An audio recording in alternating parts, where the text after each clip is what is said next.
Warning: the following story contains descriptions of graphic violence. Viewer discretion is advised. Welcome back to Sleeper Cell 41. In today's episode, we will be discussing the events of the East St. Louis massacre. It's an important topic that sheds light on a dark chapter in American history.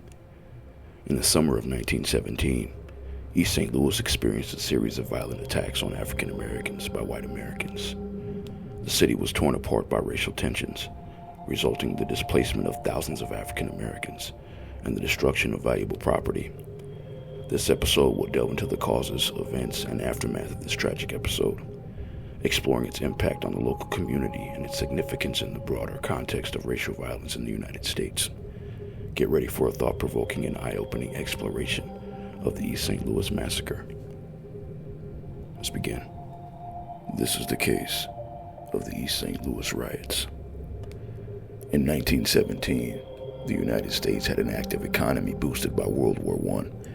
Many would-be workers were drafted or enlisted into military service, creating a shortage of labor for industrial employers in major cities, which had long been destinations for European immigrants.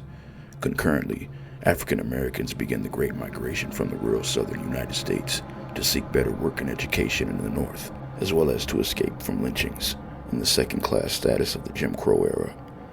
Labor agencies recruited some workers for specific jobs, especially as strikebreakers, but labor demand was sufficient that migrants moved on their own. Having heard about the new employment opportunities created by the wartime economy, the neighboring communities of St. Louis, Missouri, and East St. Louis, Illinois, both became destinations for Southern migrants. During the spring of 1917, Black people were arriving in St. Louis at the rate of 2,000 per week. Major industries in East St. Louis included Aluminum Ore Company, American Steel Foundry, Republic Iron and Steel, Old Bear Nestor Glass, and Elliott Frog and Switch. Many facilities were located just outside the city limits in order to escape paying taxes. Nearby National City had stockyards and meatpacking plants, attracting more workers. East St. Louis was a rough industrial city where saloons outnumbered schools and churches. Non-whites were initially a small minority. In 1910, approximately 6,000 African Americans lived in East St. Louis, of a total population of 58,000.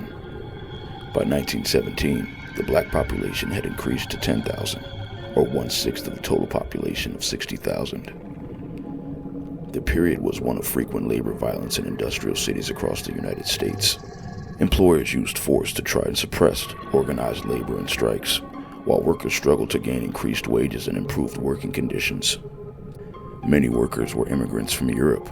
When industries became embroiled in labor strikes, the traditionally white unions often sought to strengthen their bargaining positions by hindering or excluding black workers. Conversely, industry owners hired black people as replacements or strike breakers, deepening existing segregation and interracial hostility. Ethnicities competed economically to survive. White workers often resented black newcomers due to competition for jobs and housing and fear they would be undercut by black workers willing to accept lower wages.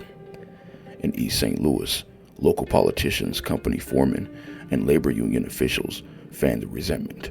The approval of the local police and National Guard were later considered important in helping to escalate the rioting. The Springfield Race Riot of 1908 in nearby Springfield, Illinois, had been an expression of the simmering tensions in the region during the nadir of race relations. While in New Orleans on a lecture tour, Jamaican black nationalist Marcus Garvey, who founded the UNIA in 1916, became aware that Louisiana planters and the city's Board of Trade were worried about losing their labor force. In a speech the following year, he said that Mayor Fred Mollman of East St. Louis had been visiting New Orleans the same week, and city leaders had asked for his assistance to help discourage black migration to the north. In the summer of 1916, 2,500 white employees of the meatpacking industry near East St. Louis went on a strike for higher wages, and the companies imported black workers as strikebreakers to replace them. Ultimately, the workers won a wage increase, but the companies retained nearly 800 black people, firing as many white people after the strike, according to the former president of Central Trades and the Labor Union of East St. Louis. This exacerbated the growing racial tension. In the spring of 1917, the mostly white workers of the aluminum ore company in East St. Louis voted to strike. The company recruited hundreds of black workers to replace them. Tensions between the groups escalated at a labor meeting held in City Hall on May 28th and made up mostly of white workers. Rumors circulated of black men fraternizing with white women. Following the May 28th meeting, some 1,000 to 3,000 white men marched into downtown East St. Louis and began attacking African Americans on the street and in streetcars and burning some buildings. Illinois Governor Frank Orrin Lowden called in the National Guard to suppress the violence.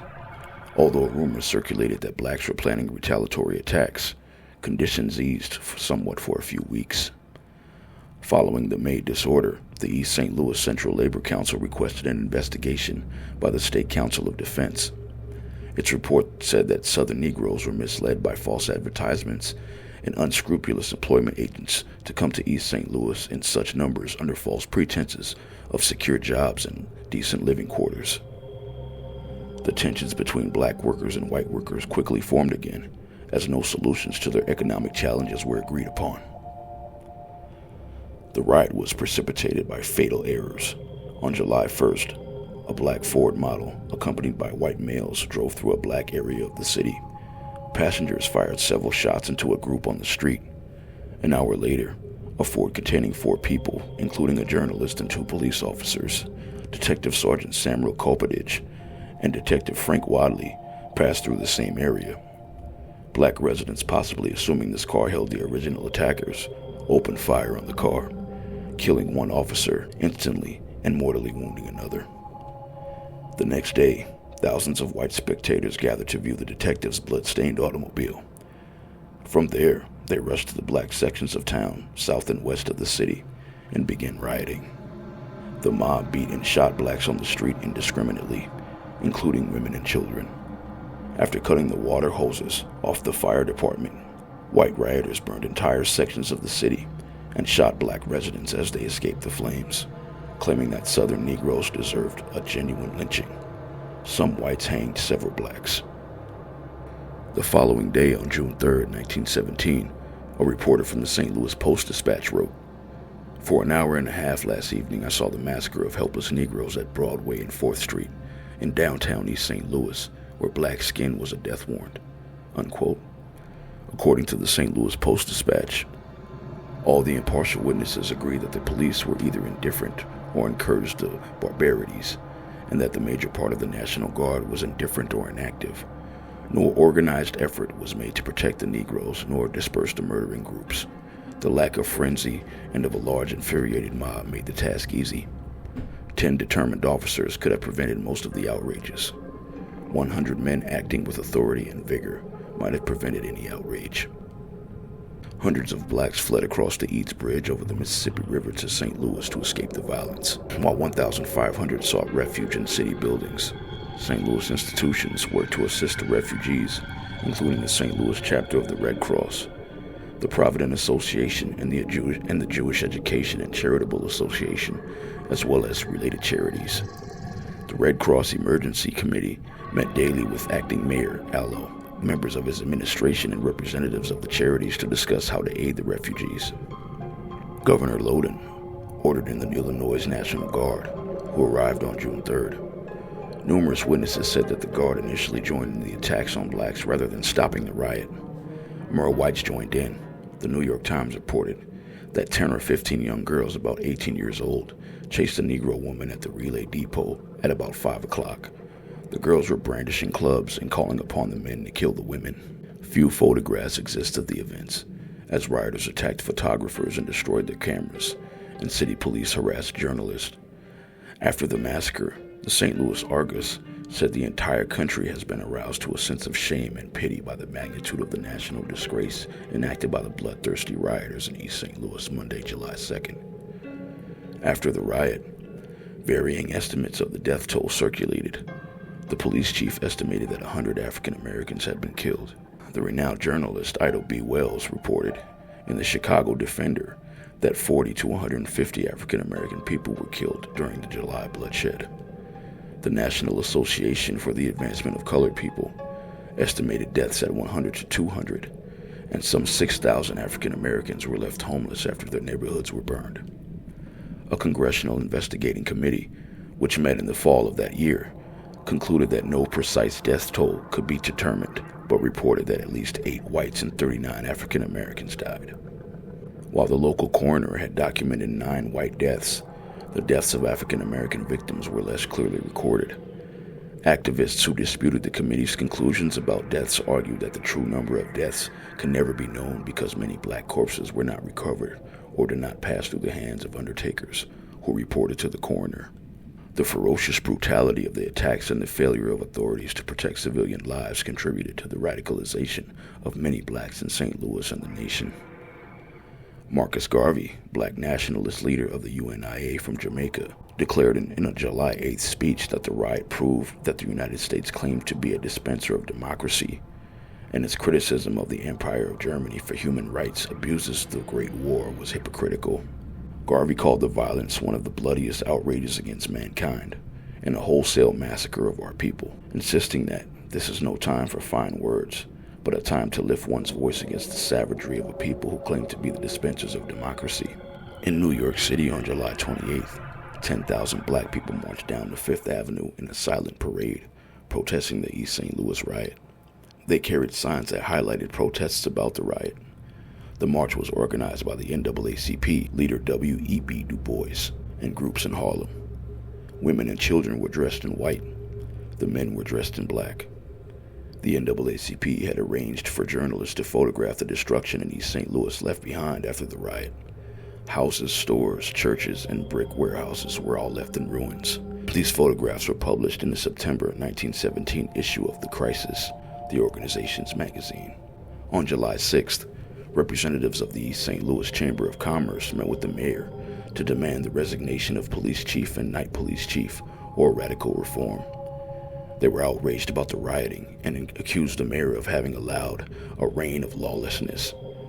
In addition to the high death toll, the riot had caused extensive property damage to city businesses and houses. The Southern Railway Company's warehouse was burned, with the loss of more than 100 carloads of merchandise, more than $525,000 to the company, some 44 freight cars, and 312 houses were also burned. A white-owned theater, valued at more than $100,000, was also destroyed. Total property damage was estimated at $400,000, equivalent to $9.51 million in 2024. In a mass meeting in Carnegie Hall on July 12th in New York City, Samuel Gompers, the president of the American Federation of Labor, tried to diminish the role in the massacre attributed to trade unions. He said that an investigation was needed in order to place blame. Theodore Roosevelt, former president of the United States, responded, "Mr. Gompers, why don't I accuse afterwards? I'll answer now, when murder is to be answered." Roosevelt also reported to say, "I will go to the extreme to bring justice to the laboring man, but when there is murder, I will put him down." Congressman Leonidas C. Dyer, a representative from a St. Louis urban district, asked for a federal investigation. President Woodrow Wilson wrote to him on July 28th, saying that special agents of the Department of Justice could not find enough evidence to justify federal action in the matter. He said, quote, "I am informed that the Attorney General of the state of Illinois has gone to East St. Louis to add his efforts to those of the officials of the county and the city in pressing prosecutions under the state laws. The representatives of the Department of Justice are so far as possible lending aid to the state authorities in their efforts to restore tranquility and guard against further outbreaks," unquote. In October, the state tried 25 blacks and 10 whites on charges related to the massacre, including homicide and incitement to riot. Lena Cook survived an attack to testify against 3 white men who had killed her husband, Ed Cook, and son, 14-year-old Riots Beard.